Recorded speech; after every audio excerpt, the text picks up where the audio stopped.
It's a little wet. I've got to get my water line hooked up over there, but I got to come through the ditch.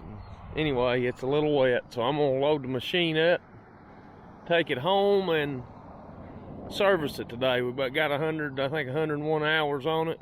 So I will, for those who are like me or rookies, I'll kind of let you know how long it takes to service it. I've got the service kit. Yanmar, they've got a service kit made up for these machines, so it's got everything in it you need. So I'm gonna take it home, that way I ain't rolling around in the wet grass, and I'm gonna service it today, and I'll let you know how long it takes.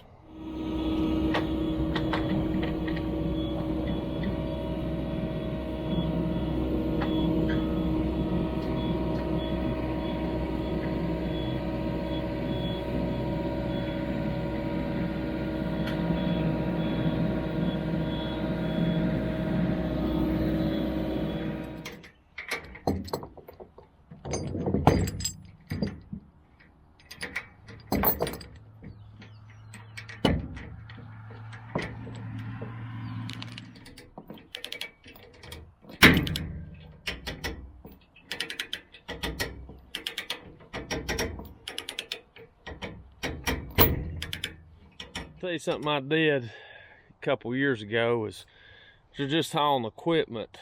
I got some just 10-foot chains, and that worked really well. You don't have a big bunch of chain left over. 20-foot chain, you seem like you always had a bunch and had to stuff it somewhere on the trailer. So anyway, 10-foot chain works really well. You don't have a lot of waste, and usually for most pieces of equipment, 10 feet's just enough. Works pretty well.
trying to justify buying one of these excavators, and I sat there and did the same thing. I know it's a lot of money, but you know, a lot of people think you just sit and dig ditches with them, but it's amazing how much you can do with them. I mean, we bought this house that we're currently living in, but we bought it and fixed it up, and it was temporary housing till we went on where we went. So anyway, was building that house and got other properties and stuff, but it's amazing what kind of work you can get done with these things. I mean, just like cleaning this mess up when we were fixing this house up, I just piled it up here in the edge of the woods. So, well, I'll clean that up before we leave, but it would have took me to fill up what I've got in this dump trailer, and I don't know if you can see it or not, but I'd have been out here for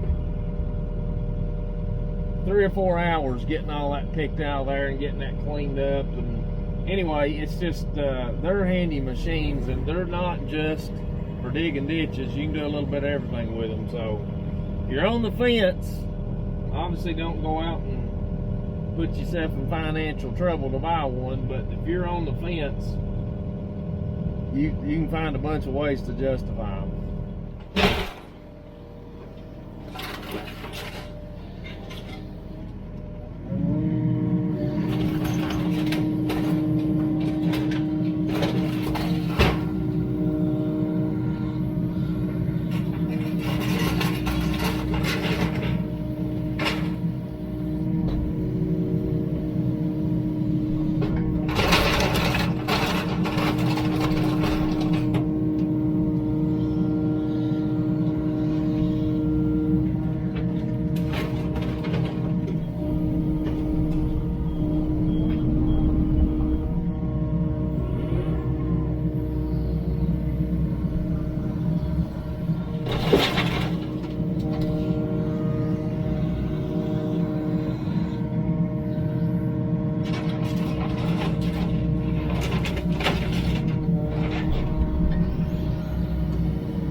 Well, things don't always go as planned. I'm a week later from when I started this video. I got back expecting to change the engine oil and the filter and some other things, but I figured I would get the manual out. Since they built the machine, I'll follow their specifications. And after the first 100 hours, they don't recommend changing the engine oil. They say to change it after the first 500. So the only thing they recommend is the travel reduction gear oil. So the machine actually, it coded on the in there. It's a little blue light that'll come on and tell you what they recommend. So it sort of keeps you on schedule. But other than just general maintenance, clean the air filter, checking your coolant levels, after every 50 hours, they tell you to change or grease the swing gear under the house. So you grease it, swing it around, grease it, and then keep working it around. But I've already done that. But I'm gonna basically run through, grease everything, clean my air filter. I've checked my water separator back on the fuel system. It's got, I'll show you a picture of that in a minute. It's got a little valve that you can drain any water. I didn't have any in mine. But I'm gonna change the travel reduction gear oil, and she should be ready to dig a water line next week. We've got a lot of rain here lately, so hopefully it'll dry up. One thing I will tell you, I was planning on using my handy dandy maintenance kit here that Yanmar has put together. I broke it open last week, so I'll show you, I'll put a picture of what's included in it, but it's pretty handy. You got your oil filters, your air filters, fuel filters, everything's in there in one box, so pretty neat. Here's your water separator and your fuel system. Basically, you got a little valve down here that you can loosen that up. If you got any water's accumulated in there, you can drain it through this little drain hose. So keep your fuel system in good shape. And then here is your actual fuel on and off switch. If you own one of these and wonder where it's at, right there it is. If you're wanting some technical advice, I'm probably not your guy. I'm a rookie at this stuff, so that's the reason I'm gonna try to follow the manual and try to keep this thing up based on their specifications. All right, if you've got a 55, mine takes, for this, it takes a spline socket. But mine's an 8mm, so they should be pretty close. But you've got your drain hole down here at the bottom. You've got your fill level. That's fluid in here supposed to be level with the bottom of that hole. And then you've got your fill port over here. I'm gonna go in there and try to scratch out this dirt around these plugs. That way I don't get no dirt back in there when I pop them out. And make sure I've got the holes here, my little sockets, cleaned out so my socket can go all the way back in there and I don't strip these things out.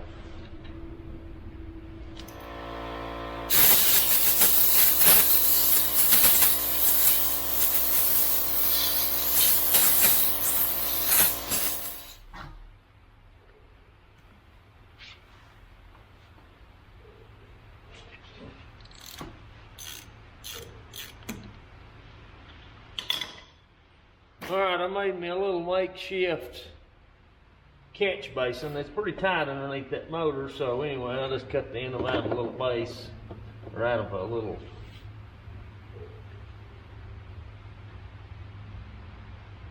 And as we can see, when I take the little inspection hole out, we got oil level with the top of it, so that's where they're supposed to be. So anyway, we'll go ahead and drain the bottom and we'll fill her back up.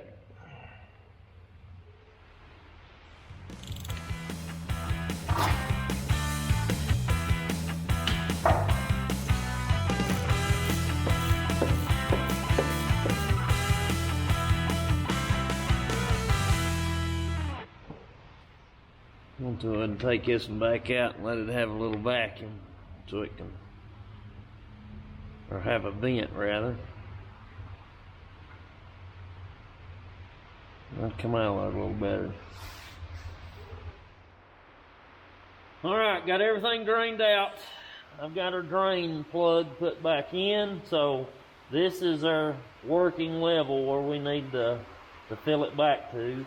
And then we've got our fill hole over here. Well, it's always hard to get oil in these, and they've got the quart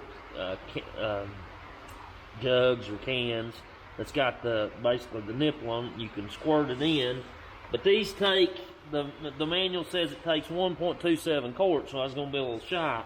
So I bought a little pump. I don't know if the camera will zoom in or focus on that or not, but basically it's just a little hand pump that'll go in a quart or a gallon jug. So I'll get this taken out. It calls for 90 weight SAE 90, and it says you need a GL4 rating on it, which you can read on these, and it'll tell you GL4, GL5.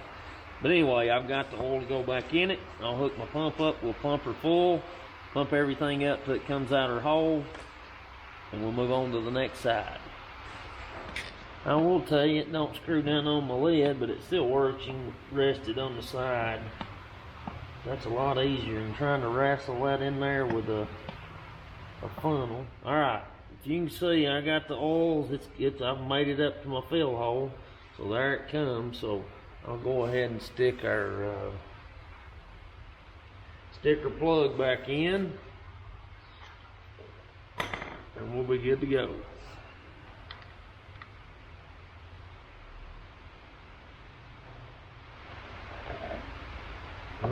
one side complete.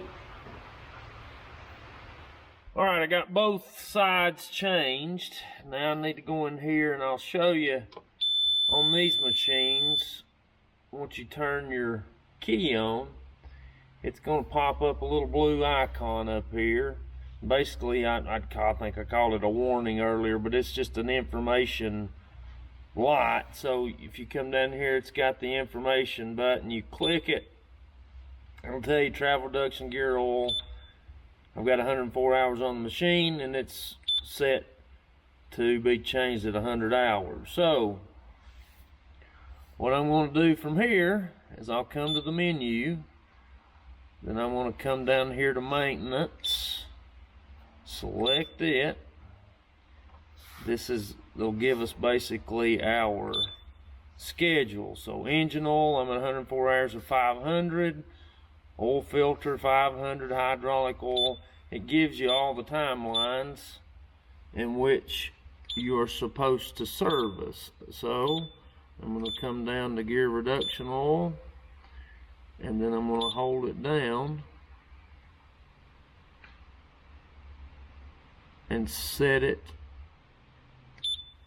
reset it to 0, and then I will hit enter. So now it's got us our next one at 1,000 hours. So pretty neat little system. That way you can keep track of